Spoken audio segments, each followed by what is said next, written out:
devons prendre nos responsabilités. Ça dépend de nous maintenant si nous voulons que cette décision de la Cour de justice de la CEDEAO ait un impact. Et le groupe que nous sommes, ce groupe-là est déterminé à s'en saisir pour faire aboutir la lutte pour la fin de ce régime et la transition dans notre pays. La Cour de justice de la CEDEAO vient de confirmer que nous sommes en crise politique au Togo. Nous l'étions déjà. La Cour n'a fait que confirmer et la Cour nous donne les moyens d'internationaliser la lutte que nous avons commencé à mener parce que on ne peut pas avoir décidé que conformément à la charte de l'Union africaine sur la démocratie, les élections et la gouvernance, que ce que le régime a fait en changeant la Constitution de 92 dans les conditions que nous connaissons est une violation. Et puis ne rien faire. On a violé, il faut en tirer toutes les conséquences. Donc, l'Union africaine doit se sentir interpellée. Nous devons l'interpeller. Les institutions, les partenaires, vous avez vu dans notre déclaration liminaire, on a lancé un appel aux partenaires. Mais ça ne va pas, on ne va pas s'en tenir à ça. Monsieur Sylvestre Béni a posé la question de savoir qu'est-ce que nous allons faire maintenant.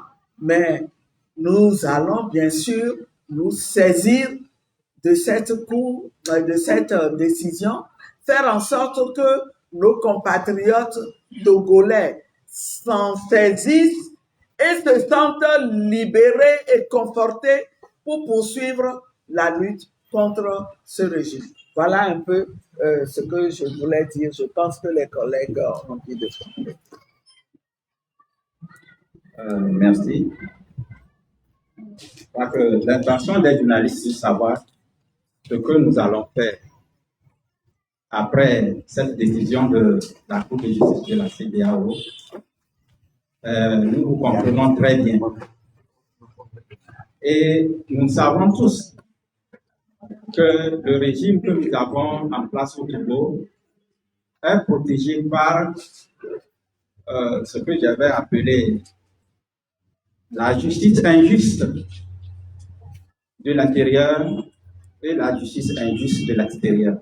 Sinon, les massacres qui sont opérés au Togo depuis que ce régime-là au pouvoir, ils seraient déjà à ces pays. Mais ils ne le sont pas. Et nous savons que les décisions de la Cour de justice les décisions de la Cour de justice de la CEDEAO ne sont pas contraignantes. Mais comme vient de dire notre député, c'est nous qui allons nous saisir de cela et l'utiliser. C'est vrai que les gens vont demander encore quelle stratégie nous mettons en place, qu'est-ce que nous allons faire concrètement. Mais là, je vais vous dire que si nous avions la solution concrète et que nous savons que par rapport à un coup d'État constitutionnel, la réponse qu'il faut donner, c'est de les dégager, donc jamais vous le dire. Donc, comprenez-nous très bien que nous n'allons pas rester les bras croisés de toutes les façons. C'est vrai. Peut-être un autre truc que je vais déplorer, c'est que nous étions 13 entités, c'est-à-dire 3 associations de la société civile et 10 partis politiques à attaquer le changement constitutionnel. Mais vous voyez que nous ne sommes pas ensemble aujourd'hui pour encore vous parler de ce qui a été décidé. Nous souhaitons toujours que nos prises de position ou tout ce que nous faisons, que ce soit fait de façon collégiale et unitaire. Et nous l'avons précisé ça dans notre liminaire. Nous pensons que l'opposition, les forces démocratiques togolaises doivent faire un effort pour être unies au niveau des actions. Nous savons en même temps, vous savez, quelquefois on nous accuse de faire tout pour ne pas être ensemble. Mais les gens oublient, parce que nous devons faire des analyses de tous les côtés. Ne pensez pas que nos divisions sont une fatalité. Parfois, certaines divisions sont maintenues ou bien sont voulues parce qu'elles jouent aussi un rôle. De toutes les façons, on peut comprendre que l'opposition, dans sa masse idéologique, on peut ne pas s'entendre sur certaines affaires.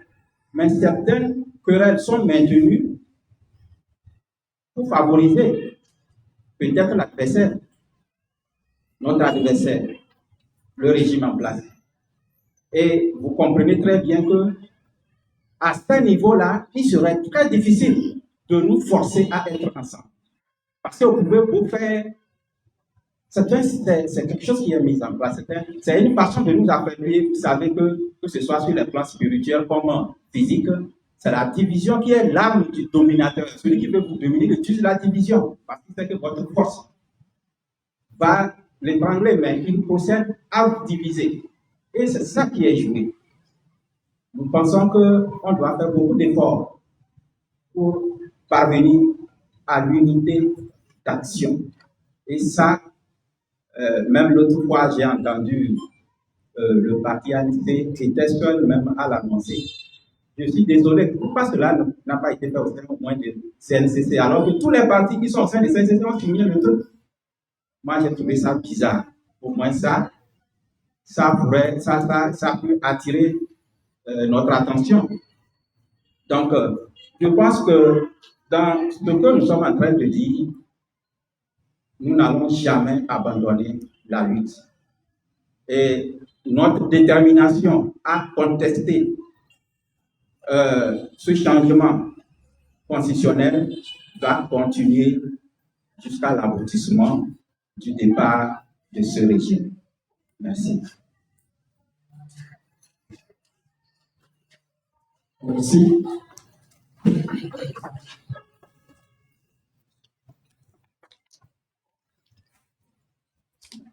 Merci. Je pense que toutes les questions des journalistes convergent à un point. Quelle est la conséquence directe de l'arrêt de la Cour de justice de la CEDEAO? La première conséquence directe, c'est que ceux qui ont commis cet acte, à savoir les députés qui ont voté la loi et le chef de l'État à l'époque qui a publié cette loi, ont commis ce qu'on peut appeler la haute trahison. C'est une haute trahison. Et pour ce qui concerne M. Paul Yacine, c'est encore pire parce que lui, il a prêté serment le 3 mai 2020 devant le peuple et devant Dieu. Qu'il va protéger la Constitution et toutes les institutions de la République. Donc, il est aujourd'hui devenu un véritable parjure et passible devant la haute cour de justice peuple. À partir de cet instant, tous les actes qui ont été posés après le 6 mai 2025 doivent être frappés de nullité et que toutes les institutions issues de la 5e République doivent être frappées aussi d'illégalité et d'illégitimité. À partir de cet instant, on ne doit plus poser la question si nous sommes en crise. Parce que pour nous, la crise était née depuis l'initiative et l'adoption de cette constitution et nous avions tout fait pour attirer l'attention des uns et des autres. Il ne reste que le peuple de son côté et les dirigeants qui ont commis l'acte, que chacun tire les conséquences. Ce qui se passe aujourd'hui, ce n'est pas du nouveau. Ça s'est passé dans plusieurs pays. depuis 2020. Je peux vous rappeler, c'est ça qui a entraîné beaucoup de révolutions dans le monde. Je voulais rappeler la révolution des roses en 2003 en Géorgie, la révolution des oranges en 2005 en Ukraine, la révolution des tulipes en 2005, la révolution des velours. Il y a aussi la révolution des jeunes burkinabés en 2014. C'est ça qui a fait partie Blaise Compaoré. Il y a la révolution des jeunes en 2011 en Tunisie et en Égypte. C'est ça qui a fait partir Ben Ali et ensuite Moubarak. Il y a aussi Omar El-Béchir qui a été renvoyé par la révolution des jeunes. Il y a aussi Bouteflika. C'était en 2017. Si on veut parler encore de ce qui s'est passé à Madagascar. Donc, lorsque le peuple se rend à l'évidence que ceux qui sont à la tête du pays ne sont plus là pour servir l'intérêt général et protéger la Constitution, c'est que le peuple doit se lever pour changer la situation. Et c'est ce que nous avions toujours dit. Et nous sommes dans la dynamique depuis que nous avions publié notre manifeste Génération Togo.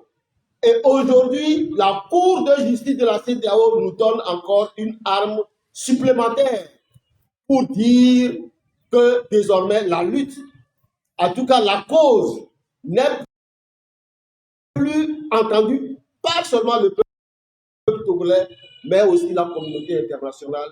Et cela doit nous servir. Je vous remercie.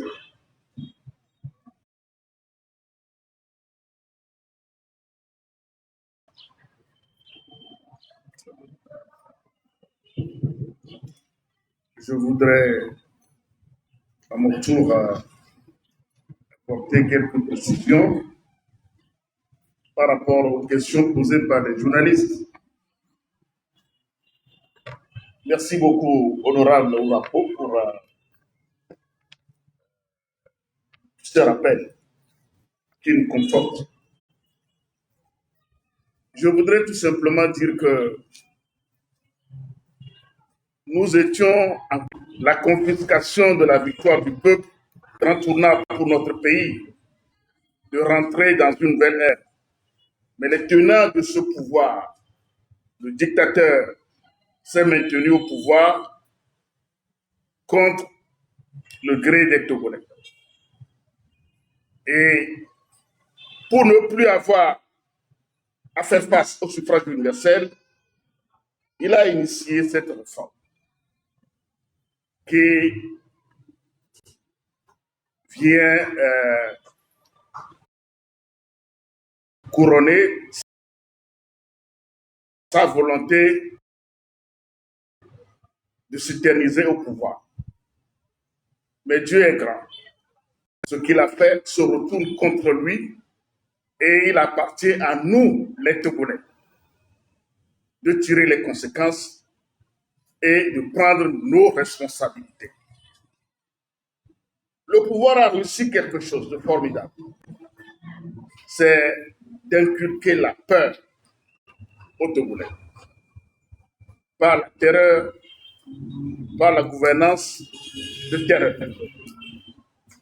Mais doit-on continuer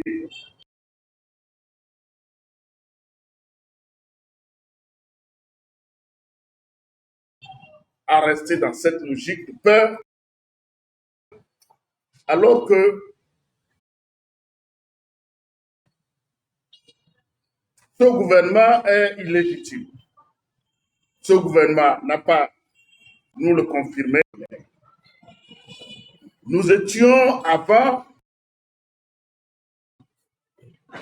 tous concernés par la Constitution de 1992 qui, dans son article 150, a dit que si quelqu'un fait un coup d'État contre notre pays, tout Togolais a le droit de tout faire, d'utiliser tous les moyens pour faire échec à ce coup d'État. Nous y voilà. Nous sommes dans le cas d'un coup d'État opérés par le régime en place contre notre République.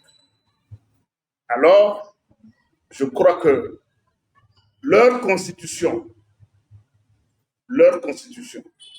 qui nous impose la 5e République, étant désavouée par la Cour de justice, la Cour de CEDEAO, je crois que tous les Togolais doivent comprendre aujourd'hui que chacun doit faire sa part pour que nous sortions de cette dictature. Et c'est ce que nous disons depuis, pour essayer de donner la chance à chacun de nous de faire les choses comme de bons citoyens et ne pas connaître le chaos.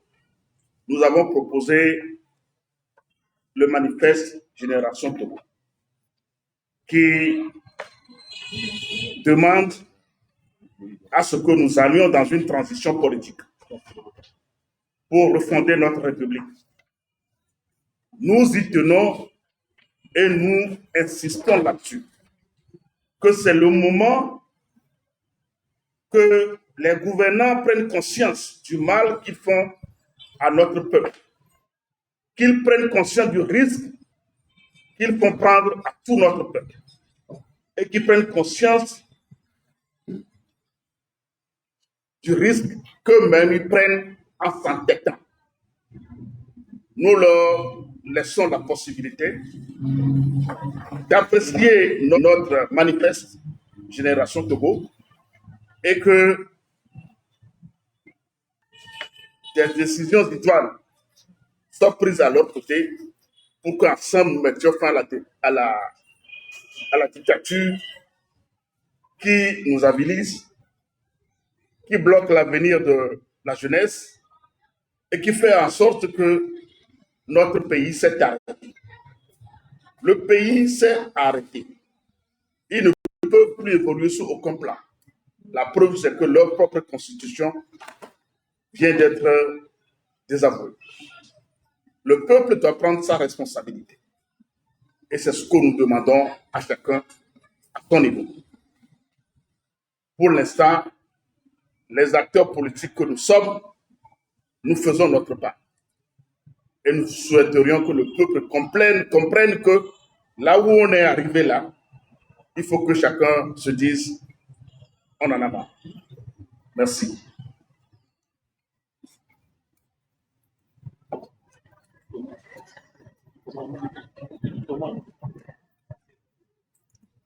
Oui, merci beaucoup. Nous allons encore prendre d'autres questions, s'il y en a. Qui d'autre? Oui, monsieur Sylvain Bénin, vous êtes bien servi par rapport à vos questions. Monsieur Broussel. Ok. Et deux personnes, d'autres journalistes. Ok, madame.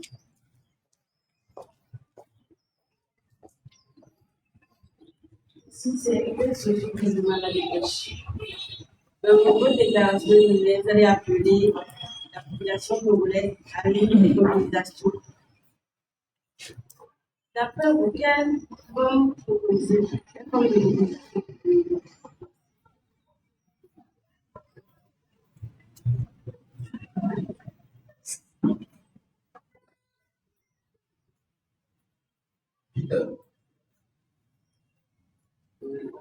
Je voudrais d'abord vous demander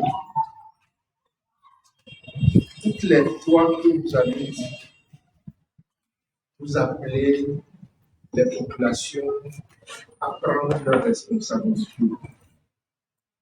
Est-ce que vous avez eu des problèmes? Sinon, est-ce que vous avez cherché à savoir pourquoi n'y a-t-il pas de répondants? Deuxième question. C'est sur la Constitution, en fait. Depuis hier, surtout, il y a plusieurs lectures de cet arrêt de la CEDEAO. Que dit l'arrêt de la CEDEAO?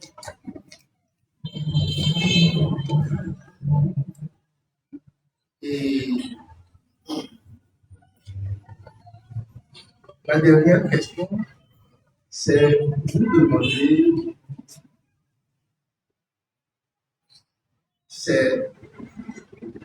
j'ai lu, j'ai entendu dire que l'arrêt a été pris le 29 janvier. Nous sommes le 25 juin, soit 6 mois après. Pourquoi c'est en ce moment que cet arrêt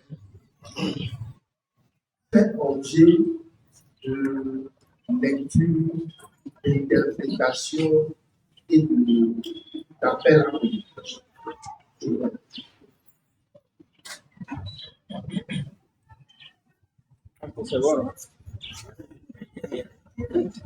Oui, on va répondre d'abord. Ah ouais, on va prendre ça d'abord. Oui, d'abord, c'est ça.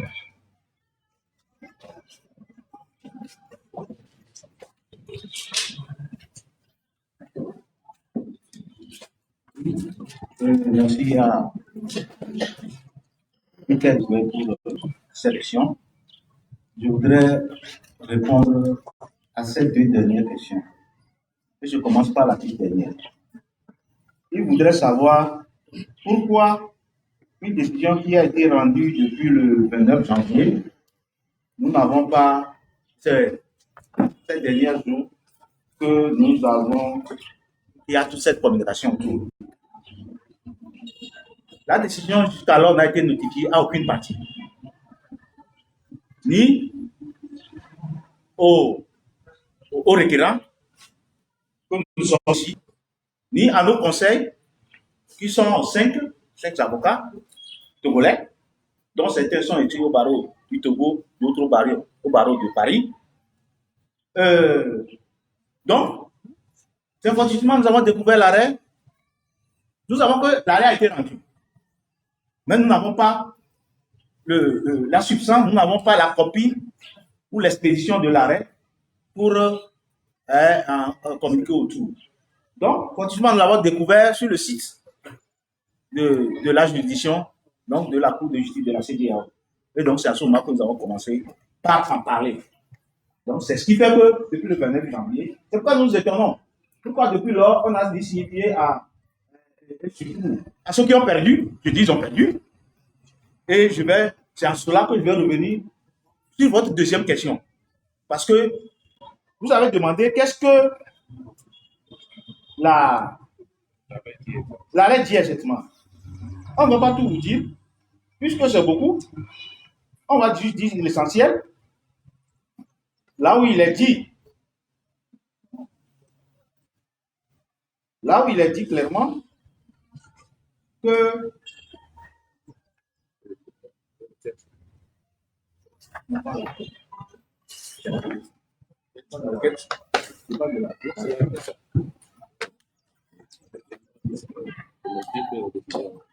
lorsque l'arrêt dit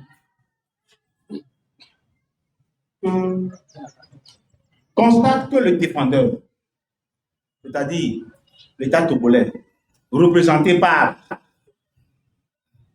M. Paul Sojimina Nassibé et son équipe,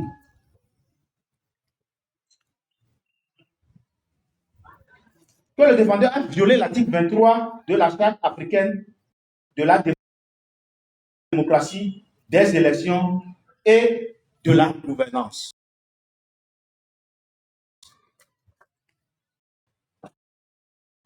Qu'est-ce que l'article 23 dit?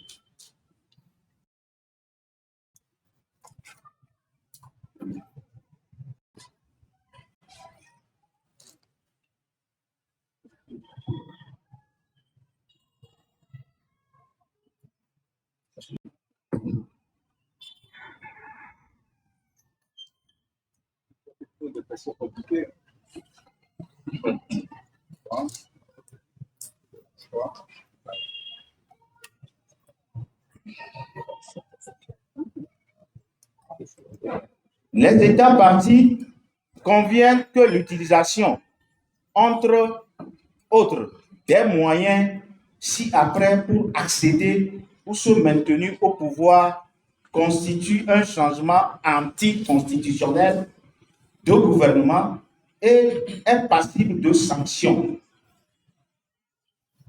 de la part, est passible de sanctions appropriées de la part de l'Union. Et au point 5, c'est-à-dire on a listé un certain nombre d'actes. Au point 5 dit tout amendement ou toute révision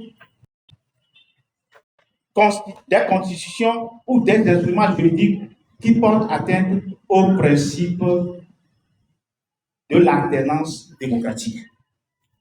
Et c'est l'article 23, alinéa 5, que nous avons visé dans notre requête pour faire constater à la Cour que cette disposition-là a été violée. Et cette disposition qui parle de modification anticonstitutionnelle des principes ou des règles relatives à l'alternance.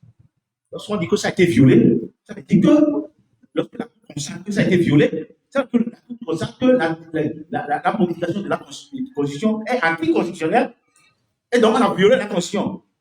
À partir du moment où on a violé la Constitution, on a violé tous les principes démocratiques. Sûrement, on ne peut pas interpréter ça autrement.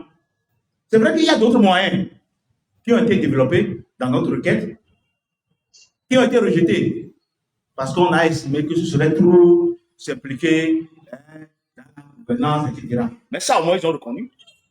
Et je ne pense pas que ce soit le seul. C'est pour ça que j'ai dit entre autres.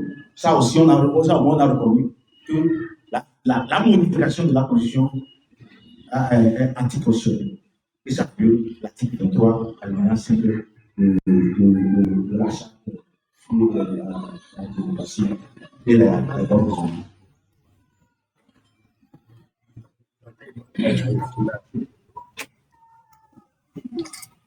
Alors, on va compléter un peu la réponse qui vient d'être faite, parce que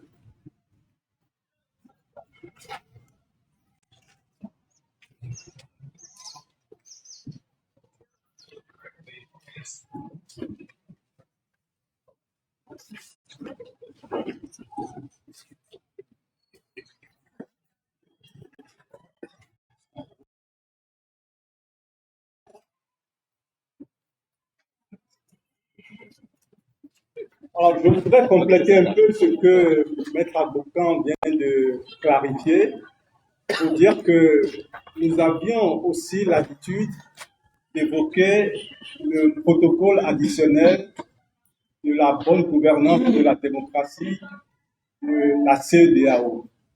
Et il a été également pris en compte dans la requête que nous avons introduite.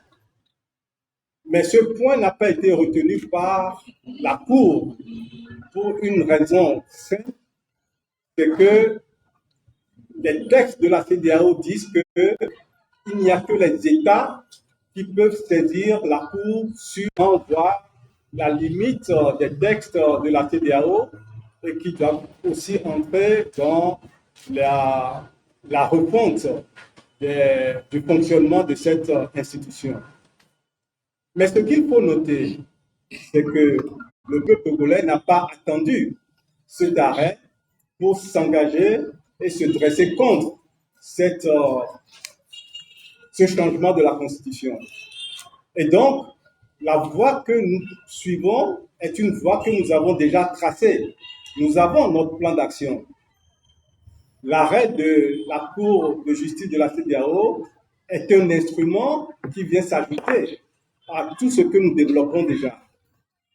Mais contrairement à ce que la communication du pouvoir annonce, ils disent que oui, la Cour de la CEDEAO a fait une analyse, mais n'a pas condamné, n'a pas déclaré la Constitution ou la Cinquième République nulle, et que l'État togolais garde la main. C'est ça leur communication. Vous voyez que, en réalité, c'est un grand désaveu qu'ils ont reçu de la part d'une institution de la sous-région communautaire. C'est un désaveu extrêmement important.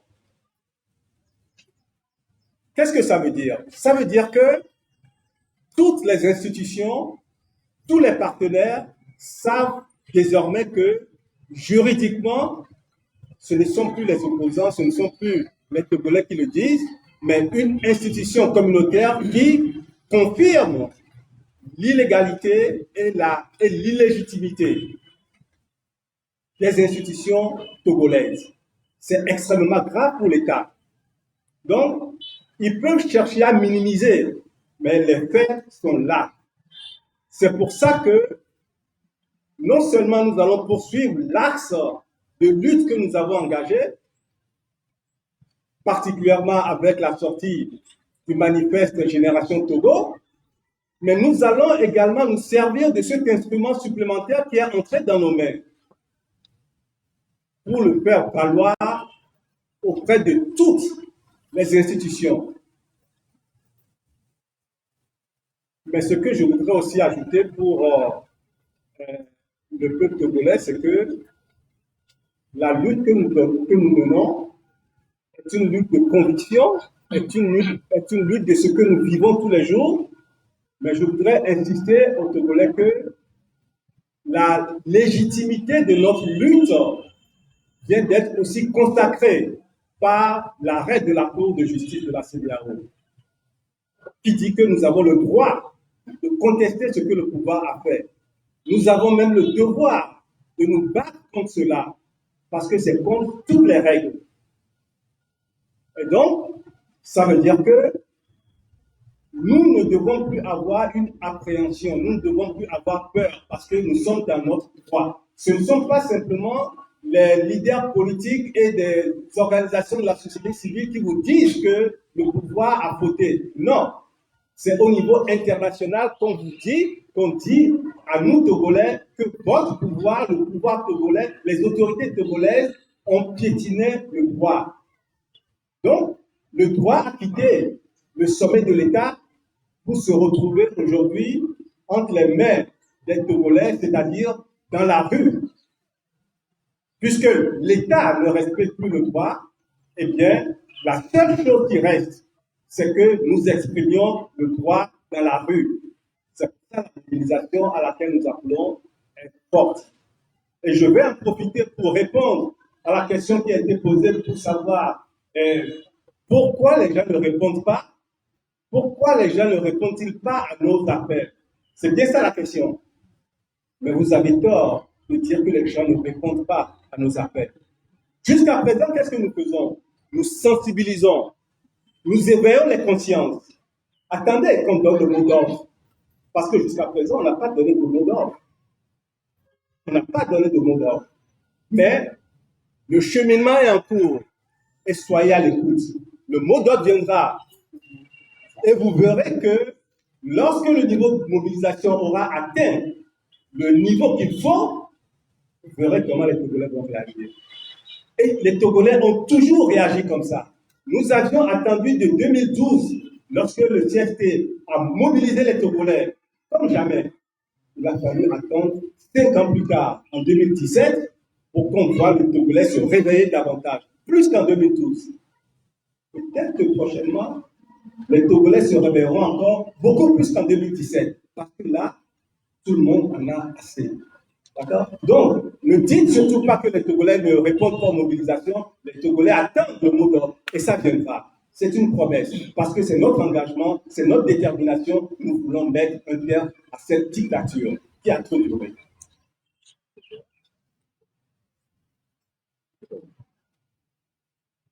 Permettez que je fasse encore quelques précisions. Vous savez, c'est une décision de justice qui a été rendue. Ce n'est pas, cette décision est plus forte que les points de vue des États, même si c'est un État qui parle là.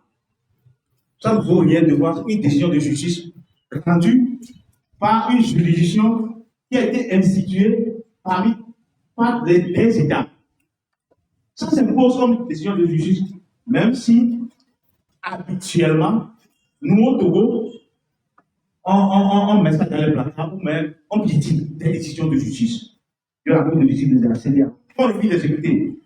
Et je suis révolté contre certains journalistes, excusez-moi, qui disent bon, Il y a d'autres pays qui ne respectent pas. J'ai écouté une journaliste hier sur une chaîne qui dit, mais il y a d'autres pays qui ne respectent pas les décisions de justice de la CEDEAO, comme le Togo aussi. C'est grave. Les gens qui parlent aujourd'hui, ils n'ont qu'à espérer demain. Hein. Mais c'est grave quand un Togolais dit ça, un Togolais qui vient, un intellectuel qui vient dire ça. Heureusement que hier, je n'ai pas eu la chance de rentrer à lui. Sinon, lui et moi, là, on va l'écouter. Mais c'est grave. Une décision de justice. La CEDEAO, vous savez ce que le Togo représente pour la CEDEAO, ce que le Togo a fait pour la création de la CEDEAO et la mise en place d'une institution. On a une décision, on vous condamne.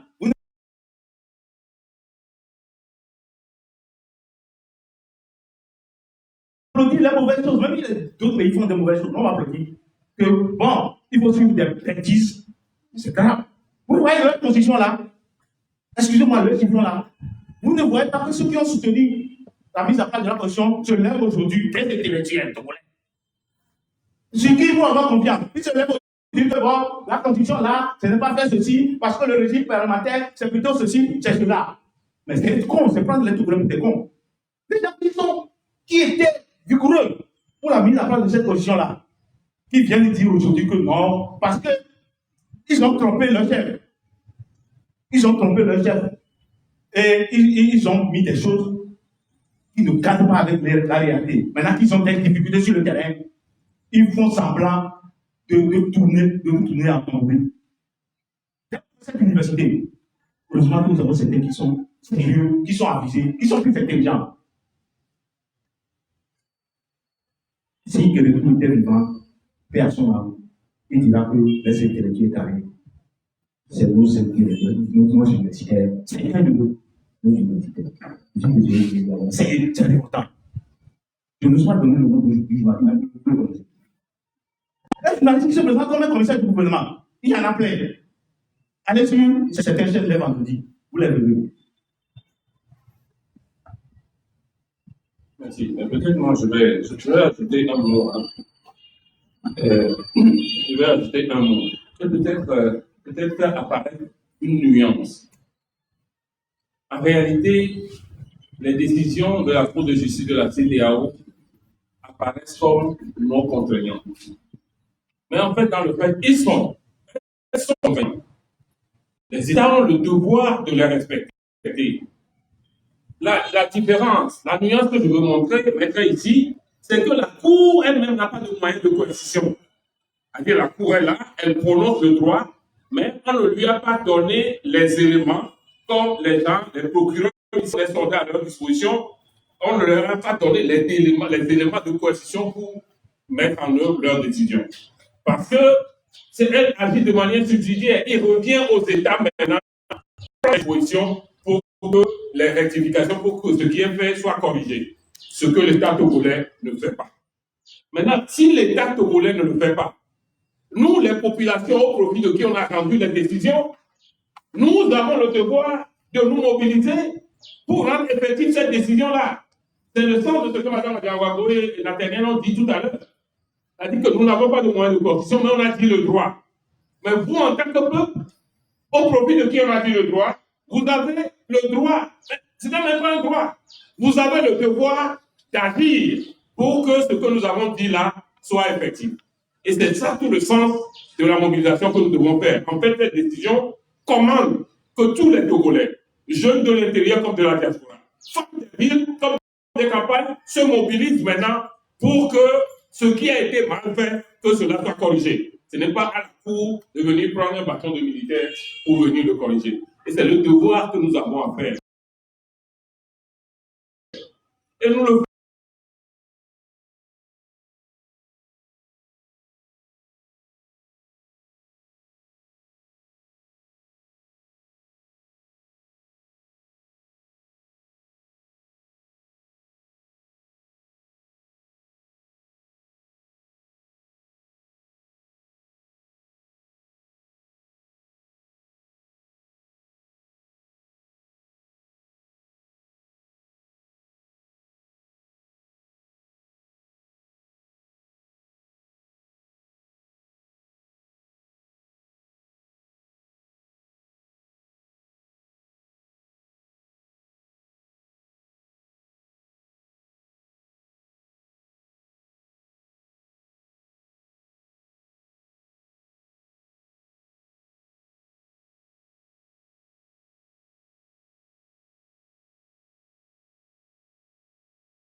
Le manifeste peut avoir derrière un plan d'action. Mais ça reste pour nous. Mais sachez que c'est une feuille de route. Et aussi considérer que notre lutte est pacifique.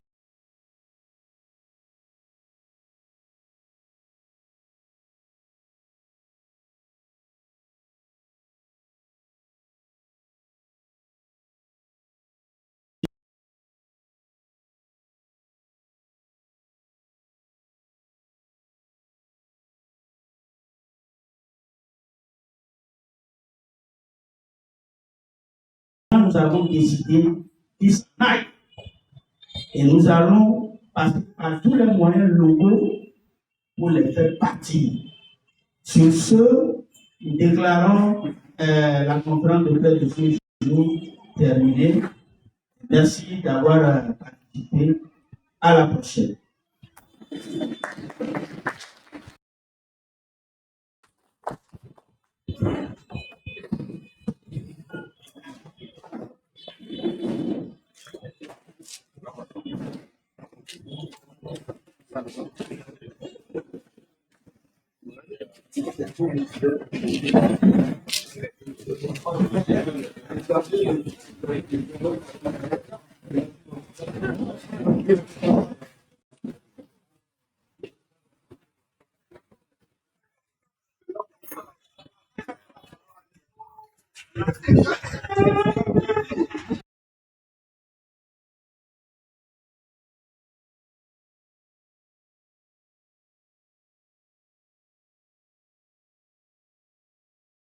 Ran to the streets. We have seen videos of many people running to the street there. What are they posting online? Well, everyone was really scared. In my area, people living in houses, not in buildings, but like in tall buildings. But other areas with people living in tall buildings, they were really afraid because they didn't know if they could have enough time to get out to the streets. And then afterwards, when they did it, and they started seeing all the images of the buildings that collapsed onto themselves, with an undetermined number of people still inside, they were really afraid to go back in. And in fact, tonight, a lot of people in Caracas and outside of Caracas is actually sleeping outside in the streets in their own cars, away from their residences, in fear that all the replicas that are still coming can affect more and more the infrastructure. Our Central America correspondent Will Grant sent this update from Mexico City. The twin earthquakes struck in the state of Carabobo, about 200 kilometers outside Caracas.